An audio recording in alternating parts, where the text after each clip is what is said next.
Hey, Des back with another video. So yeah, on this one, I want to talk about the Newcastle game. Obviously, we drew 0-0. We came into the new year with a 7 points gap, and obviously, we wanted to maintain that gap and ensure that we're keeping the distance with Man City, especially because we're going to be having a tough few games. We're obviously playing Tottenham, Newcastle United. So, and if we don't do well in this next few games, it's definitely going to affect our season, obviously, because when you think about it, like Man City are a team that can go on a stretch of wins, so we need to try and maintain that gap because, especially in this month and towards the end of the season.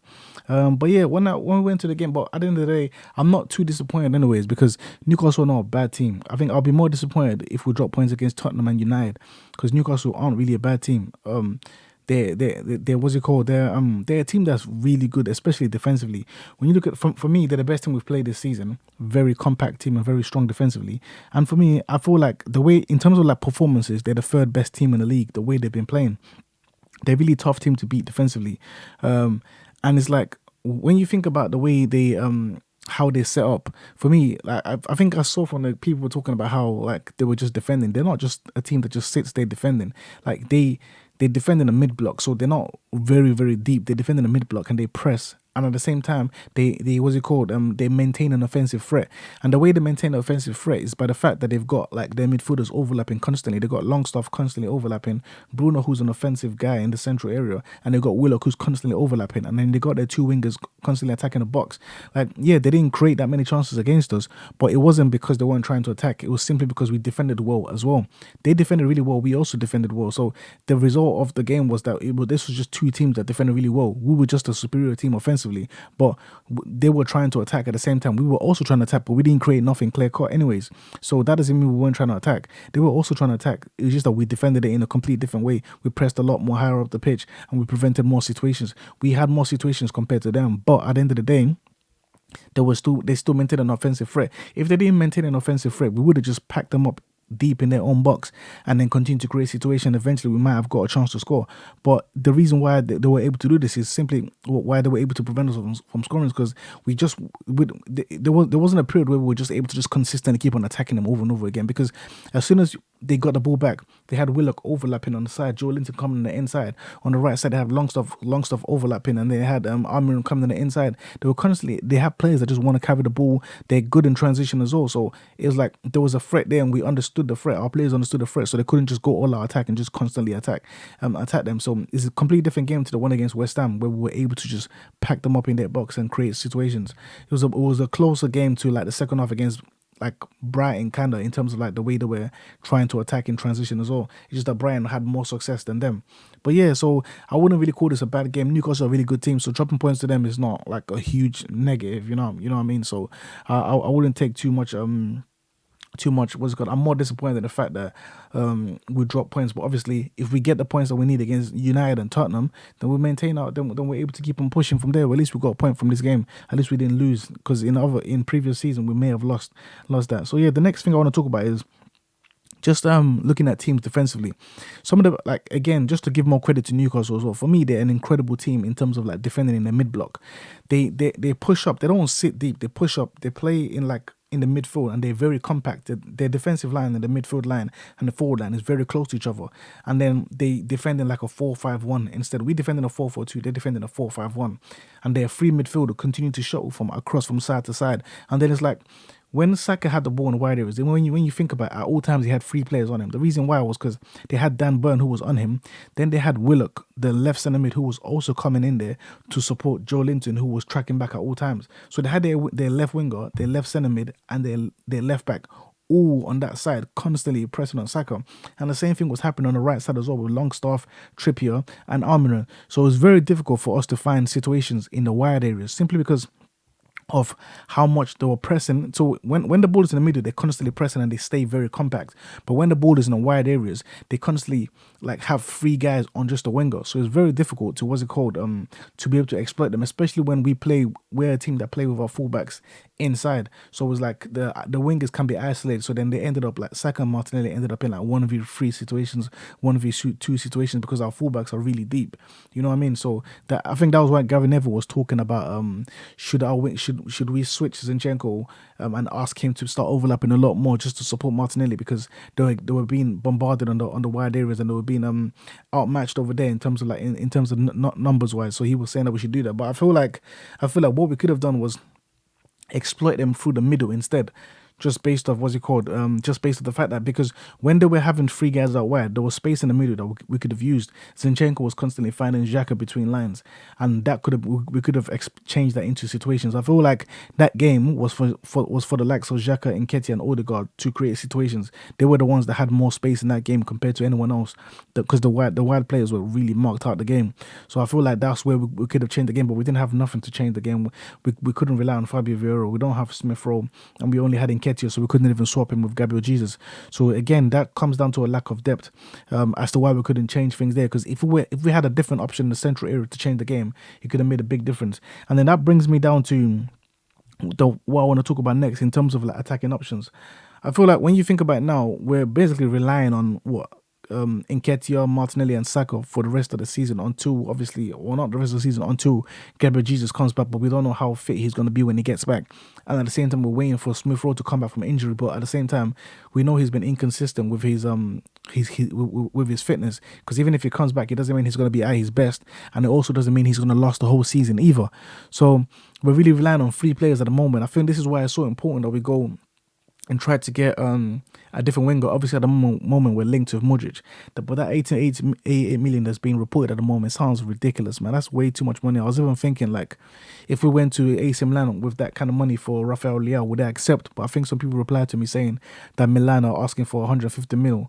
These numbers are just ridiculous. Like, I feel like it's all about leverage, and if the player wants to force out how many years the player has in his contract, if the player is pushing for to leave and things like that, and I don't feel like Leao is anywhere near willing to leave at this point.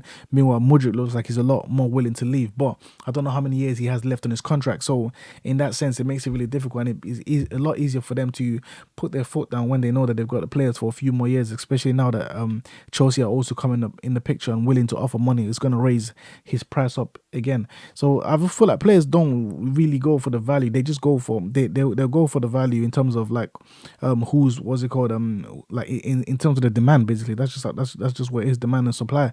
And if Chelsea are coming in, it's going to raise the price. If it was just us, the price may have been down. The fact that he only wanted to go to us initially would have allowed us to go for a decent amount of price. But if he's still contracted to them for a few more years, and also they have like the likes of Chelsea also looking at him, they can start asking for stupid prices. You know what I mean? So it makes it difficult. But I feel like we definitely need to add more to our attack, because when you think about this kind of situations, it's like in these kind of games that are tight like this, you need to be able to make changes to the game, because the opposition, they start getting suited to the runs that the players on the pitch are starting to make. You know, they start to get used to the pattern of play, and they start to get comfortable with what's going on. But then if you're able to make quality changes and bring in different players who can actually affect the game in a purposeful way and make something different, and bring something different that the defenders haven't seen during the game, it can actually change the game, and then there's something completely different. It's like a chaos effect. It's something that's completely different that could then affect the game and give us a chance. In this kind of tight games, you need stuff like that. You can't always just rely on your first 11. And the fact that we couldn't trust anybody on the bench shows that we desperately need to add in attack. At least one more player whilst waiting for the likes of Gabriel Jesus and Smith Rowe to come back from injury. At least then we would have 6 attackers that we can rely on for 3 positions. But at this point, we desperately need more options. We desperately need more options. But yeah, I was looking at some of the fixtures again. I feel like the fixtures that could define our season is in both January, and then the Man City game in February, and then again in April, and the Newcastle game in May. We're playing very difficult games. I think in this January we're playing Newcastle, Tottenham, United, and then we play Man City in February. And then in April, May, towards the end of the season, we're playing the likes of Liverpool, City, Chelsea. I think it's Chelsea or United, something like that. And then in May, in the early part of May, we're playing Newcastle again. So it's like we need to ensure that we come out of this January fixtures with at least a decent gap with Man City still. And then we need to put it on these other smaller teams and continuously be consistent against these teams and win, and just continue to get wins against these other teams, because that January fixture is really difficult. We need to come out, because Man City are also having a difficult fixture as well in this month as well of January. They're playing Chelsea next, and I think they're also playing United as well, and Tottenham, I think. So we need to ensure that we don't lose as many points as they lose, and try to take advantage of them losing points as well, and ensure that we can still maintain the gap. Right now, we obviously have eight points until what we see what happens against Chelsea, but we need to come out of this with a decent gap, and then we can go on another run again, like the way we went on a run before this Newcastle game, and go on another long run again of wins. And then build up a space for that April-May period as well, because that April-May period, what would be disastrous is if we go into that April-May and we just completely flatline and just start dropping points here and there all over the place, because that April-May fixture is very difficult, and we can easily lose out on the title in that period, because Man City are a team, as I've mentioned, that can be consistent, very consistent. So you need to have a gap on them already. If you're not going to be as consistent as them, you need to have a gap. Obviously, we've shown that we can be as consistent as them. Obviously, we're more consistent than them this season. But at the same time, we need to ensure a gap is there just to avoid any mistakes. So yeah, those are the 2 months that I feel like could define our season. Another thing I want to talk about was the penalty shout. Obviously, for me, I feel like the Xhaka, what's it called? The Xhaka one on Murphy. If it happened to us, I would be really pissed off as well, because obviously he crossed the ball, but Murphy was really close to it and he hit his arm. There wasn't much he could do in that sense. The one that's really annoying was the one that burned when he pulled Gabriel.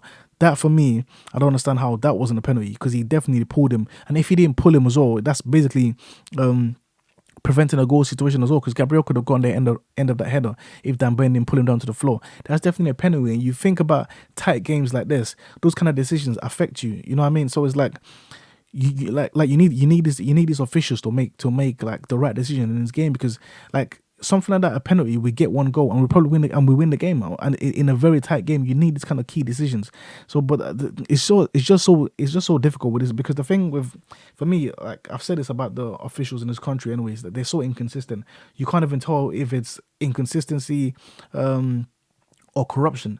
You know what I mean? You can't even tell anymore if it's just the fact that they just have something against us, or just the fact that they just poor. I feel like they're just poor. You know what I mean? It's like, but then it's just constantly affecting us in a way. It's like, in this kind of game, we get 3 points and we go on to the league. Can you imagine imagine if we got that penalty, we scored it and we won the game. We're 3 up already, and then we have there's a good chance that Chelsea might take points off Man City, and then we go straight into the Tottenham United game with a good gap. You know what I mean? These are the kind of key things that could cost you a title. And it's so frustrating and so annoying when you get like officials that are just so inconsistent in the way they official, because you can imagine that you're gonna see another game where a guy's gonna hold another player's shirt in a box and that penalty will be given, and then it's like it just gets forgotten, and the referee don't even get questioned for any of it. You know what I mean? It's like you can't do things that's gonna negatively affect the team that's chasing a flipping title. You're chasing a title, and you do something like that that's gonna affect the team, and then you're just not questioned for it. And then you're going to see the same thing get given to a completely different team. They get a penalty for it, but the team of battling for a completely different thing, and it affects us, and there's no change. You can't go back and redo the game. You can't go back and take back the penalty. So it's like, how are you just allowing these things to happen? And I don't even know who the hell this referee is anyways. Like, this is from random ref. But it's like, how are you allowing this thing to do with no consequences whatsoever for the action? I feel like if there starts to become consequences, then these refs will actually start to make proper decisions. You know what I mean? But it's like, it's just so annoying, like the way little things can just cost you, or flipping, like, can just cost you your season. It's so annoying, man. But it is what it is, man. I've said before about officials in this country. You can't. It's like the saying, boxing, don't let it go to the judges. In football, or in England anyways, in football, don't allow your match result to go down to the ref. Try and win the game yourself, and try and end this game yourself, because at the end of the day, they're not going to do nothing to you. We just have to be better. That's just simply put. The officials are not going to be better, so we just have to be better. That's it. We have to be better ourselves and try and win these games, and try and be more decisive in the final third. As I said, add more attackers so we can be able to make changes so we can be more decisive in the final third, and we can be more creative and take advantage of these tight games, because we're not going to get no help from the officials whatsoever. That's just how it is. But it is what it is, man. Anyways. But yeah, it's just so annoying, man. It's pissing. Anyways, man, it's weird. I'm just gonna get annoyed, so I don't want to go over that. But anyways, yeah, another thing I want to talk about is Gabriel. At the start of the season, Gabriel, I think obviously he was catching a lot of heat, based off the fact that the way he was performing. And I said already, he's a young centre back. And and two of the criticism was getting was that he was that kind of Mustafi thing where he was getting ahead of himself, too overly aggressive and things like that. And then the other thing was his distribution. And I said before, what I said is it's different when you've seen a guy do something and but then at times he doesn't do it properly, or when you completely not seen the guy do it. You know what I mean? There's a complete difference. Gabriel was actually doing his things at a really high level. It's just that at times he was getting too overly emotional, and then these things were leading to him being too aggressive. And then in terms of passing, we've seen that he has good distribution. We've seen that before. It's just that at times he then starts to hesitate in the build-up play, especially when we're getting pressed. He starts to hesitate and then delays the pass, which then closes the gap that he wanted to play into anyways.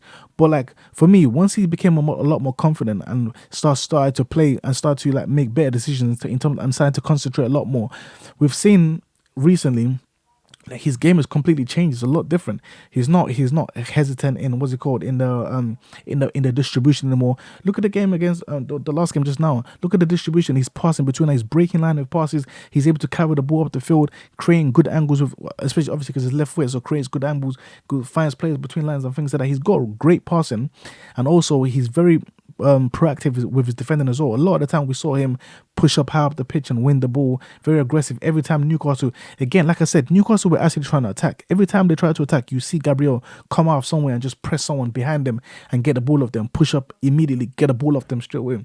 So he had a great game. Another person I want to talk about was Zinchenko. I want to talk about the kind of player that he is. For me, he's an unbelievable player, especially in the build-up play. Just the way he breaks line with his passing. If you look at again what he was doing, just constantly fizzling passes in between lines into Xhaka, finding players between lines, just breaking lines. Because when you think about it, as I mentioned, Newcastle, the way they were defending, they were mainly like having tripling up in the wide areas and stuff like that. But Xhaka and the likes of Odegaard and Nketiah were able to drop in between, because the thing is they're very compact and they keep it really tight. Like the gap between the attackers, the midfielders and the defenders, but there's still going to be space in between. And when you have the guys like Xhaka in there, I saw one pass from Zinchenko where he disguised the pass. He looked down the side and just split that ball in between lines, and he did that quite a few times as well. Even Gabriel was playing those kind of passes in between lines as well. And Zinchenko for me, just an unbelievable player in the build up. He's just able to play that kind of passes. He knows the right passes to play. He's able to just continue to keep the tempo up and continue to sustain pressure by doing stuff like that.